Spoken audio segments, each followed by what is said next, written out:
विज्ञान की अनकही कहानियाँ। आइए हम सुने विज्ञान की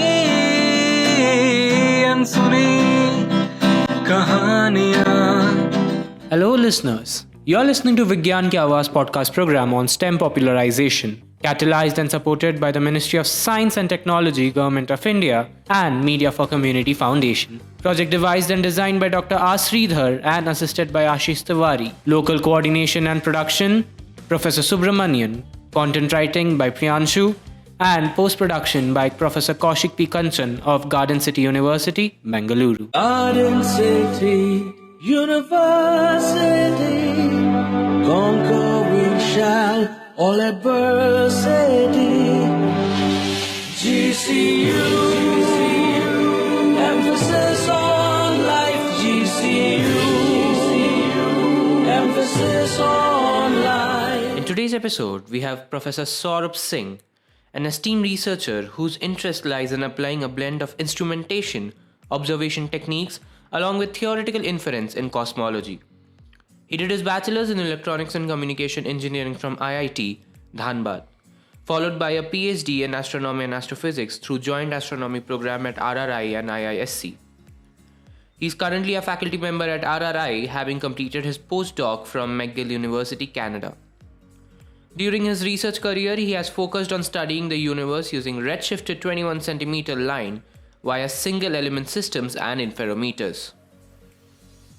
In the last episode, Professor Drsaurabh spoke about his groundbreaking experiment SARAS and his proposal to ISRO about launching a telescope into lunar orbit, project named Pratyush. The very first thing I would like to say is the whole nature of fundamental research, right? Where the so-called return of investments, right? So because our final aim there is more of advancement in our understanding and knowledge, which is difficult to convey to public.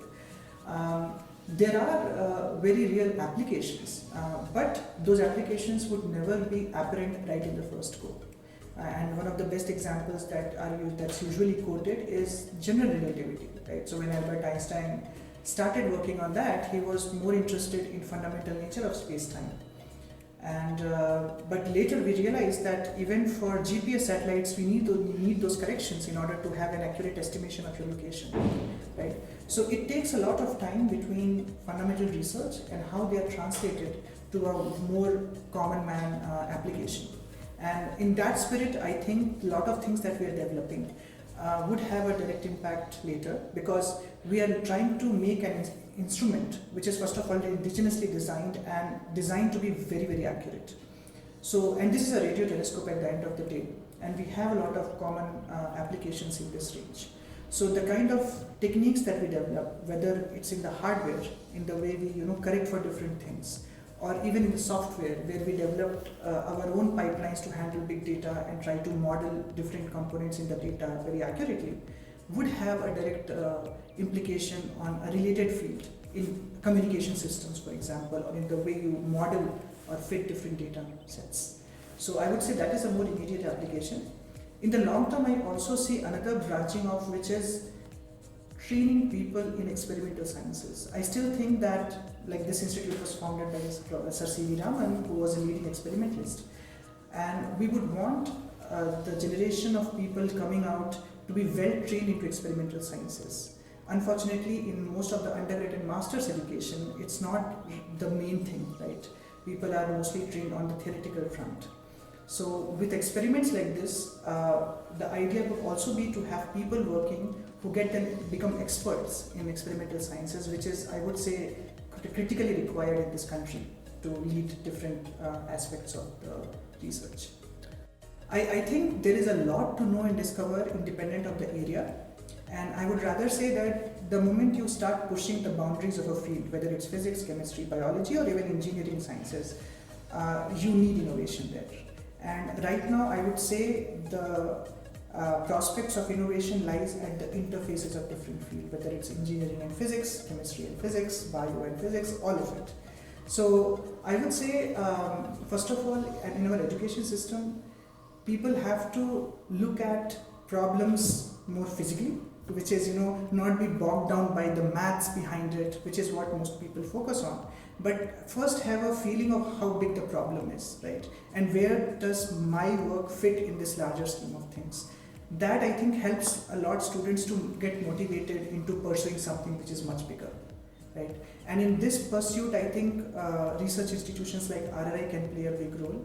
For example, we can give them an exposure of what the cutting edge research actually looks like and give them better exposure. And so we do have things like visiting students program here, where we take undergraduate students or master students for 2 months, 3 months, up till 6 months, and train them on, so they actually get to work on our projects which are ongoing and contribute, and many have contributed significantly, and many of them actually, having done that, change their minds that, I'm not going to do jobs, I think this is what I want to do, and they continue doing their PhD in this stream.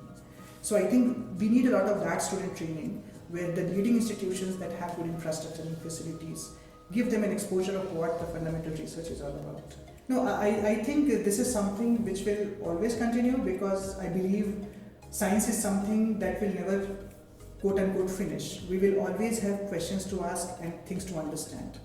So going forward, I have seen how big a role experiments have started to play, particularly in my field, which is astronomy.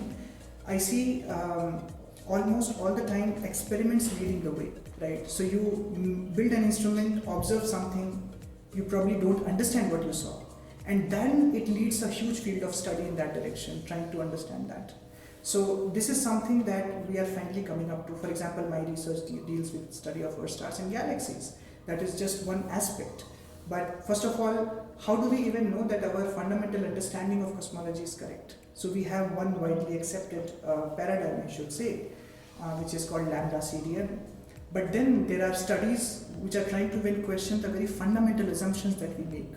So I would say this is a very long-drawn field, where at every stage you will have to go back to the drawing board and question what you have done, whether you have made the right assumptions, whether you have designed your experiment properly, whether you have interpreted your data properly, and then continue moving in that direction. The first and foremost is curiosity, really.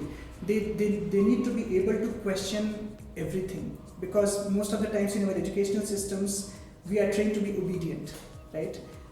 Which I don't encourage in my research, right? They should be able to come to me as a supervisor and tell me that, no, I don't believe what you just said, I'm going to do my own experiment and try to establish this. So that is the kind of attitude I think we made, where you're curious, and you should be able to then think rationally about how to go about your research. That, I would say, is the primary thing. And the second thing is the perseverance aspect, which is what I think distinguishes research from other areas. Because till our education, say undergraduate or masters, you have a syllabus, a very well-defined syllabus. You study that, you go to exams, write those answers. So you know the solutions exist, and you just have to answer them. Research is uncharted territory. You are doing something which has never been done earlier. And more often than not, your experiments will fail, even if you have put in a lot of effort there. So I think at some point, you are driven by perseverance, right? You should be able to learn the lessons from your failed experiments and then continue pushing in that direction. Then only a good research will come out of it. As of now, I don't see that happening in near future. Mostly because at the end of the day, what really matters in these kinds of research is your ability to think out of box, because the problems that you're dealing with have never been solved earlier. So AI can probably help in certain aspects. For example, if I'm writing a software to handle some data sets, and I give it a very well-defined problem, right? That this is what I need to do, can you help me out? And I think it will be able to. But I can't ask it, okay, this is the fundamental question that I'm answering, how do you think I should go about it? I think that thinking still needs to come from human beings. There have been a few, and I'm very grateful that the work has been recognized. So on our RRI efforts here, when we talk about Ceres telescope, for example, the results that it produced, for example, it was one of the first experiments in the world to constrain the properties of Earth stars and galaxies using a very faint signal from hydrogen atom, what we call as 21 centimeter signal. So it was recognized worldwide. It was actually the paper that we wrote was the top cited paper from IOP Publishing in India. It was also recognized by Astronomical Society of India, both the paper and the thesis that related to that work. And then this project was recently actually funded by DST under co-research grant, so that it helps us upgrade our systems even better. And very recently there was also a very big claim that the kind of studies we are doing has that signal we are looking for from the first stars in galaxies had been detected, and this was done by some other experiment. It was a very anomalous discovery. What they saw could simply not be explained by any standard cosmological understanding. So in SINGHRRI then we upgraded our system and we refuted their claim basically, and even as of today we are the only experiment in the world to reach that sensitivity. So even this kind of a discovery was widely recognized in the both national and international landscapes, and the related paper was published in the Nature Astronomy journal, and subsequently we have done even follow-up on those studies. So it's always rewarding to see that recognition, but I would also want to highlight that our motivation is more driven, I should say, from the very fundamental questions we are asking and the joy of doing that, different stages of that work. But yeah, it's always a good that at the end of the day people also appreciate those things. You were listening to Vigyan Ki Awaaz, a podcast on STEM popularization, catalyzed and supported by National Council for Science and Technology Communication, Government of India. Tune in for more such episodes to Vigyan Ki Awaaz on this platform and also through Spotify, YouTube and Apple Music platforms. आइए हम सुने विज्ञान